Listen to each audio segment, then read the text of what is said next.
സദൃശവാക്യങ്ങൾ 18. കൂട്ടം വിട്ട് നടക്കുന്നവൻ സ്വേച്ഛയെ അന്വേഷിക്കുന്നു, സകല ജ്ഞാനത്തോടും അവൻ കയർക്കുന്നു. തൻ്റെ മനസ്സ് വെളിപ്പെടുത്തുന്നതിൽ അല്ലാതെ മൂഢന് ബോധത്തിൽ ഇഷ്ടമില്ല. ദുഷ്ടനോടുകൂടെ അപമാനവും ദുഷ്കീർത്തിയോടുകൂടെ നിന്ദയും വരുന്നു. മനുഷ്യൻ്റെ വായിലെ വാക്ക് ആഴമുള്ള വെള്ളവും ജ്ഞാനത്തിൻ്റെ ഉറവ് ഒഴുക്കുള്ള തോടും ആകുന്നു.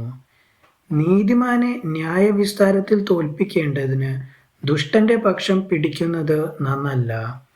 മൂഢന്റെ അധരങ്ങൾ വഴക്കിന് ഇടയാക്കുന്നു, അവൻ്റെ വായ് തല്ല് വിളിച്ചു വരുത്തുന്നു.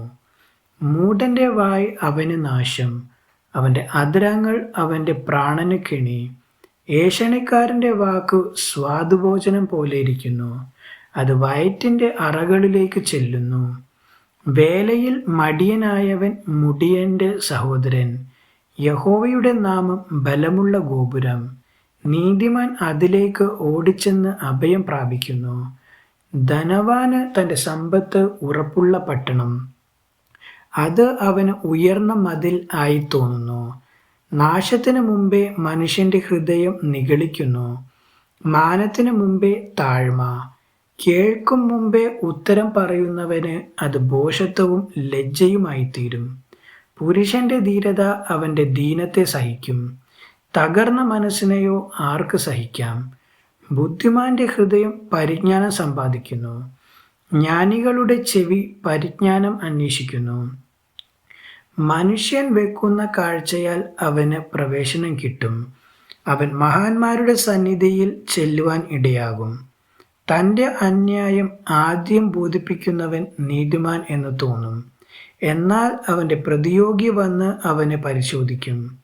ചീട്ട് തർക്കങ്ങളെ തീർക്കുകയും ബലവാന്മാരെ തമ്മിൽ വേർപെടുത്തുകയും ചെയ്യുന്നു. ദ്രോഹിക്കപ്പെട്ട സഹോദരൻ ഉറപ്പുള്ള പട്ടണത്തേക്കാൾ ദുർജയനാകുന്നു. അങ്ങനെയുള്ള പിണക്കം അരമനയുടെ ഓടാമ്പലുകൾ പോലെ തന്നെ. വായുടെ ബലത്താൽ മനുഷ്യൻ്റെ ഉദരം നിറയും, അധരങ്ങളുടെ വിളവുകൊണ്ട് അവന് തൃപ്തി വരും.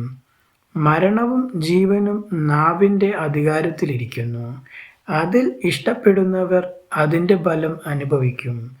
ഭാര്യയെ കിട്ടിയവന് നന്മ കിട്ടുന്നു, യഹോവയോട് പ്രസാദം ലഭിച്ചുമിരിക്കുന്നു. ദരിദ്രൻ യാചനാരീതിയിൽ സംസാരിക്കുന്നു, ധനവാനോ കഠിനമായി ഉത്തരം പറയുന്നു.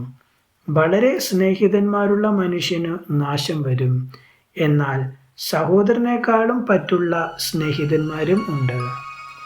ദൈവവചനം തുടർന്നും കേൾക്കുവാൻ ഈ വീഡിയോ ലൈക്ക് ചെയ്യുകയും ചാനൽ സബ്സ്ക്രൈബും ചെയ്യുക.